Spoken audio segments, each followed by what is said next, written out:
என்னங்க, கதைன்னா உங்களுக்கு ரொம்ப பிடிக்குமா?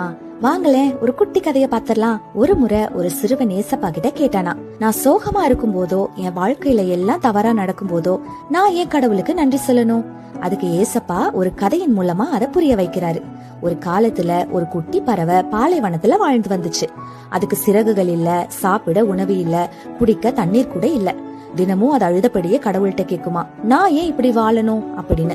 ஒரு நாள் ஒரு தேவதை அந்த வழியாக வந்தாங்க. அந்த பறவை, இங்க எங்க போறீங்க அப்படின்னு கேட்டுச்சான். அந்த தேவதை சொன்னாங்களா, நான் கடவுளை பார்க்க போறேன். உடனே அந்த பறவை கெஞ்சிக்கிட்டே சொல்லிச்சான், என் கஷ்டம் எல்லாம் எப்ப முடிவுக்கு வரும்னு தயவு செஞ்சு அந்த கடவுள் கிட்ட கேட்டு சொல்றீங்களா அப்படின்னு சொல்லிச்சான். அது மாதிரியே தேவதையும் கடவுள் கிட்ட கேட்டாங்களாம். கடவுள் சொன்னாரா, தினமும் எல்லாத்துக்கும் கடவுளுக்கு நன்றி சொல்லுன்னு. அதே போல அந்த தேவதை அந்த பறவை கிட்ட சொல்லிச்சான்.